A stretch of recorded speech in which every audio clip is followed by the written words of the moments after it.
किसान भाइयों, यदि आप धान की खेती करते हैं तो आपकी धान की फसल के लिए DAP, potash, urea, zinc, sulphur, magnesium sulphate, ferrous sulphate आदि फर्टिलाइज़र्स का बहुत ही ज़्यादा महत्व होता है। यदि हम इन सभी का इस्तेमाल अपनी धान की फसल में समय समय पर कर देते हैं तो हमारी धान की फसल की ग्रोथ बहुत ज़बरदस्त होती है। पौधे में कल्लों का फुटाव ज़्यादा देखने को मिलता है, फसल में हरियाली खूब रहती है और पैदावारी भी ज़बरदस्त देखने को मिलती है। डीएपी और पोटास की बात करें तो हम डीएपी और पोटास का इस्तेमाल खेत की तैयारी के समय कर सकते हैं।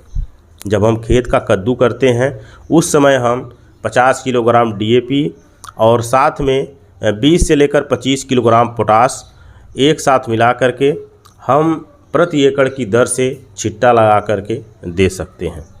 वहीं यदि हम कद्दू करते समय या खेत की तैयारी करते समय डीएपी और पोटास नहीं दे पाए हैं तो हम इसका इस्तेमाल धान रोपाई के 10 दिन के अंदर हम इन दोनों का इस्तेमाल कर सकते हैं। मान लीजिए हमारी धान की फसल 7 से 8 दिन की हो गई है तो उस समय हम डीएपी और पोटास का इस्तेमाल कर सकते हैं।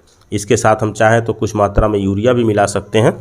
और जैसे ही अपनी धान की रोपाई कर लेते हैं तो धान का पौधा लगभग 3 से 4 दिन तक वैसे ही पड़ा रहता है, उसकी ग्रोथ नहीं होती है और 3 से 4 दिन बाद धीरे धीरे उसकी जड़ें जो है ज़मीन में फैलने लगती है।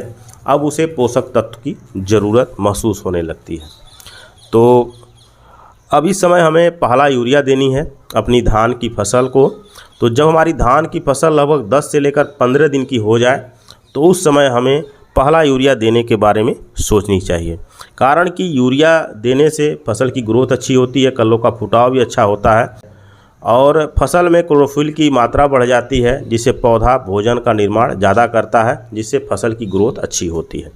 तो पहले यूरिया के साथ भी हमें कुछ चीज़ें मिलाने की ज़रूरत होती है और उन कुछ चीज़ों में हमें लेनी है जिंक सल्फेट 33% या 21%। यदि आप 33% लेते हैं तो 4 से 5 किलोग्राम ले सकते हैं प्रति एकड़ की दर से। वहीं 21% लेते हैं तो आप 7 से लेकर 8 किलोग्राम प्रति एकड़ की दर से ले सकते हैं। और यूरिया की मात्रा की बात करें तो प्रति एकड़ आप 40 से 45 किलोग्राम यूरिया ले सकते हैं। और इनके साथ हमें एक चीज़ और लेनी है, वह है सल्फ़र। और सल्फ़र हमें लेनी है 80% वाला 3 किलोग्राम प्रति एकड़ की दर से।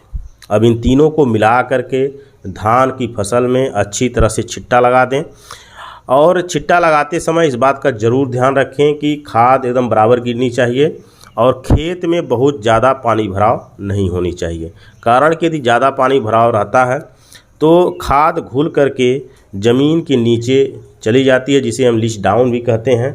तो जो भूमिगत जल होता है वो भी दूषित होता है और हमारे खाद का रिजल्ट भी 100% नहीं मिलता है। तो सबसे अच्छा होगा कि खेत में चिपचिपा नमी हो या कम पानी हो। तो इस तरह से यदि आपका खेत है तो आप पहला यूरिया देते हैं तो आपको बहुत अच्छा रिजल्ट देखने को मिलेगा। जिंक के इस्तेमाल से फसल आपकी हरी होगी, क्लोरोफिल की मात्रा भी बढ़ेगी और वहीं जो यूरिया की दक्षता है उसमें भी वृद्धि हो जाती है। और यूरिया के साथ जिंक देने का बहुत अच्छा लाभ मिलता है। वहीं सल्फ़र से क्या होगा कि सल्फ़र टॉनिक का भी काम करता है, फंगिसाइड का भी काम करता है, वहीं कीटनाशक का भी काम करता है। बहुत सारे रसचूसक कीटों को कंट्रोल करने की क्षमता सल्फ़र रखता है और हमारी फसल में फंगस बीमारी भी नहीं आने देता है, क्लोरोफिल बढ़ाता है और फसल की ग्रोथ भी बहुत ज़बरदस्त करता है। कल्लों के फुटाव में भी इसका बहुत अच्छा योगदान होता है, क्योंकि फसल जब बहुत हरी होती है, ग्रोथ करती है, तो कल्लों का फुटाव भी बहुत अच्छा देखने को मिलता है। तो यह 3 चीज़ें हमें पहला खाद देते समय देनी है। दूसरा यूरिया की बात करें तो दूसरा यूरिया हम दे सकते हैं जब हमारी फसल लगभग 25 से लेकर 30 दिन के बीच में हो, क्योंकि इस समय हमें यूरिया का थोड़ा सा कमी दिखने लगेगा हमारी फसल में, क्योंकि लगभग 15 दिन हो चुका होगा फसल में यूरिया दिए हुए। तो हम इस समय भी कुछ चीज़ें अपनी यूरिया के साथ शामिल कर सकते हैं। यूरिया हमें लेनी है 32 से 35 किलोग्राम प्रति एकड़ और साथ में हमें लेना है मैग्नीशियम सल्फेट 5 किलोग्राम और साथ में हम ले सकते हैं फेरस सल्फेट 7 से 8 किलोग्राम। यूरिया के साथ इन दोनों को यदि हम मिला लेते हैं तो इसका भी बहुत ही बेहतरीन रिजल्ट मिलता है। फेरस सल्फेट से लौह तत्व की पूर्ति होती है, फसल में हरियाली आती है और बहुत ही ज़बरदस्त ग्रोथ भी फसल में देखने को मिलती है। यहाँ तक कि यदि कोई बीमारी वगैरह भी हमारी धान की फसल में है तो वह बीमारी भी हमारी फसल से ख़त्म हो जाती है, क्योंकि क्लोरोफिल बहुत ज़बरदस्त एक्टिव कर देता है। यदि पीली फसल भी है तो उसमें भी हरियाली आ जाती है। वहीं मैग्नीशियम सल्फेट की बात करें तो इसका भी बहुत ज़बरदस्त रिजल्ट मिलता है। मैग्नीशियम सल्फेट भी धान की फसल के लिए बहुत ज़रूरी होता है। तो ज़्यादातर किसान तो मैग्नीशियम सल्फेट और फेरस सल्फेट का इस्तेमाल अपनी धान की फसल में तो नहीं करते हैं, और पहले यूरिया के साथ जब वो जिंक सल्फर दे लेते हैं तो उसके बाद जब दूसरा यूरिया देते हैं तो केवल सिंगल यूरिया ही देते हैं, और तीसरे यूरिया के रूप में भी केवल वह यूरिया ही देते हैं। तो जब आप तीसरा यूरिया अपनी फसल में दें, जब आपकी फसल में दूसरा यूरिया दिए हुए लगभग 10 से 12 दिन हो गए हों, तो उसके बाद अपनी फसल में आप तीसरा यूरिया भी दे सकते हैं। तो उस समय आप केवल यूरिया का ही इस्तेमाल कर सकते हैं। कम यूरिया आपकी लेनी है 30 से 35 किलोग्राम प्रति एकड़, और इसके साथ हमें नहीं लगता कि कोई चीज़ मिलाने की ज़रूरत है। तो इस तरह से यदि आप अपनी धान की फसल में यूरिया के साथ कुछ चीज़ों का इस्तेमाल करते हैं तो आपको बहुत अच्छा रिजल्ट मिलता है। कल्लों का फुटाव भी ज़बरदस्त होता है, फसल हमेशा हरी बनी रहती है। और वैसे किसान तो अपने तरीके से खेती करते हैं। हम देखते हैं कि किसान धान रोपाई के समय जब खेत की तैयारी करते हैं तो 50% किसान केवल डीएपी का ही इस्तेमाल करते हैं, पोटास का बिल्कुल इस्तेमाल नहीं करते हैं। वो कहते हैं कि पोटास की हमारी फसल को कोई ज़रूरत ही नहीं है। वहीं जब अपनी धान की फसल में पहला यूरिया देते हैं तो वह 15 से लेकर 20 दिन पर पहला यूरिया देते हैं, और पहला यूरिया वह 40 से 45 किलोग्राम प्रति एकड़ लेते हैं। पहले यूरिया के साथ वह जिंक का इस्तेमाल करते हैं और सल्फ़र का इस्तेमाल करते हैं। जिंक में वह 33% जिंक लेते हैं, जो 1 पाव के पैकेट में आता है, और वह 1 एकड़ में 3 पैकेट का इस्तेमाल करते हैं। और कुछ किसान भाई 1 एकड़ में 6 पैकेट का इस्तेमाल करते हैं।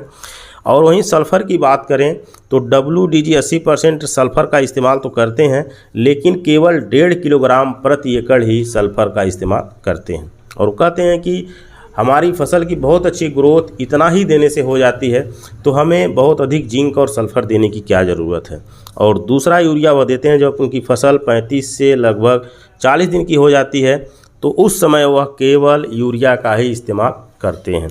और जब फसल फुटाव में आती है तो उस समय भी कुछ किसान यूरिया देते हैं, और वहीं कुछ किसान यूरिया का इस्तेमाल बिल्कुल नहीं करते हैं।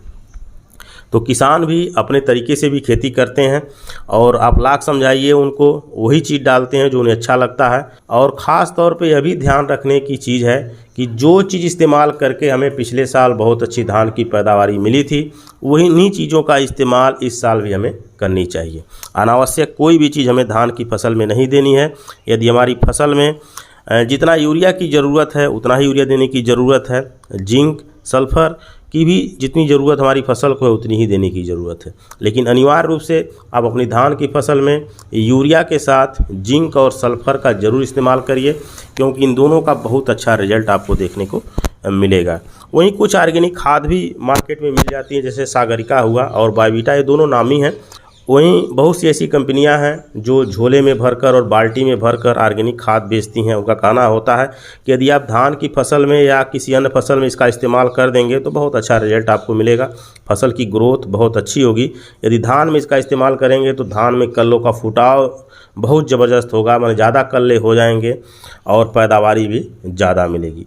तो इन सब चीज़ों का भी इस्तेमाल आप चाहें वो आपके ऊपर है, आप चाहें तो इस्तेमाल कर सकते हैं।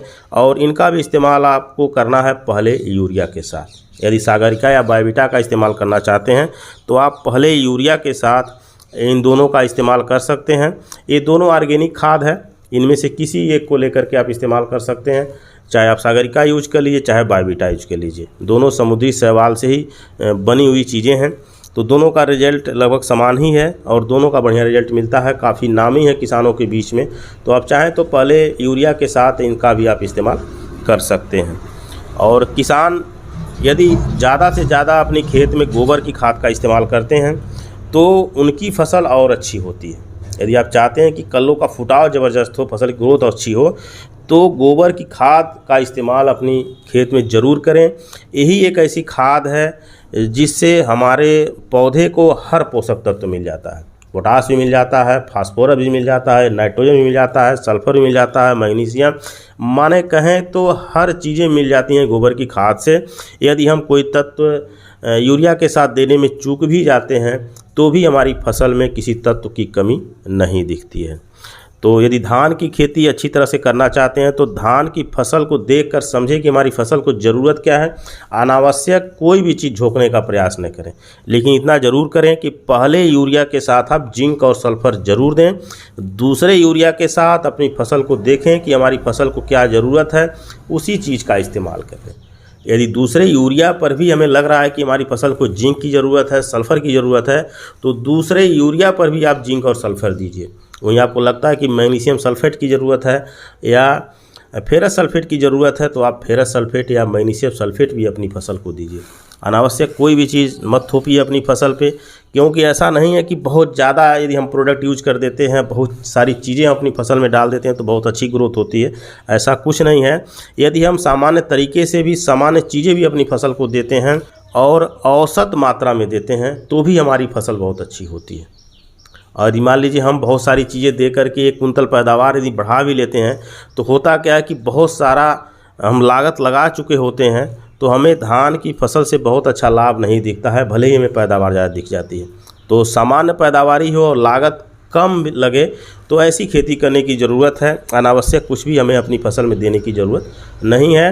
वहीं आप देखते हैं कि आपकी फसल में दीमक आदि कीटों का अटैक होता है, तनाछेदक कीटों का अटैक हो जाता है, तो इसके लिए मार्केट में बहुत सारी दवाएं उपलब्ध हैं। क्लोरोपाइरिफास का भी इस्तेमाल कर सकते हैं 1 लीटर प्रति एकड़ की दर से। आप इसे बालू या रेत में मिला करके आप 1 एकड़ खेत में छिट्टा लगा दीजिए और पानी ज़रूर होना चाहिए खेत में इसका छिट्टा लगाते समय, तो इससे भी आपके खेत से तनाछेदक और दीमक बिल्कुल ख़त्म हो जाएंगे। वहीं एक फिफ्रोनिल आता है 3%, इसका भी इस्तेमाल आप 8 किलोग्राम प्रति एकड़ की दर से रेत में मिलाकर या यूरिया मिलाकर के कर सकते हैं। इसका भी इस्तेमाल करते समय खेत में पानी होना ज़रूरी है। यदि पानी नहीं है खेत में तो आप इसे डाल करके अच्छी तरह से खेत में पानी लगा दें, तो इसके इस्तेमाल से दीमक और तनाछेदक कीट का नियंत्रण बहुत अच्छी तरह से हो जाता है। वहीं कुछ फंगिसाइड बीमारियां भी हमारी धान की फसल में आती हैं, तो इनके लिए सबसे अच्छा है कार्बेंडाजिम मैनकोजेब। इसका इस्तेमाल आप 300 से लेकर 400 ग्राम प्रति एकड़ की दर से 150 से 200 लीटर पानी मिला करके आप अपनी फसल में कर सकते हैं। यदि आपकी फसल में पत्तियां झुलस रही हैं, आपको लगता है कोई फंगस बीमारी है, तो आप इसका इस्तेमाल करें, इसका बहुत अच्छा रिजल्ट है। यह दवा भी सस्ती है और बहुत ज़्यादा रुपया इस पर खर्च नहीं होता है। तो किसान भाइयों, यदि आप धान की खेती करते हैं तो अनावश्यक चीज़ें बिल्कुल अपने खेत में ना डालें, ज़रूरत भर की चीज़ें डालें और समय समय पर दीजिए और समय समय पर अपनी खेत को देखते भी रहिए, तो निश्चित तौर पे आपको बहुत अच्छी पैदावारी देखने को मिलेगी, आपकी फसल की अच्छी ग्रोथ भी होगी। तो किसान भाइयों, जानकारी कैसी लगी कमेंट में ज़रूर बताएं। अगले वीडियो में एक नई जानकारी लेकर फिर मिलेंगे, तब तक के लिए धन्यवाद।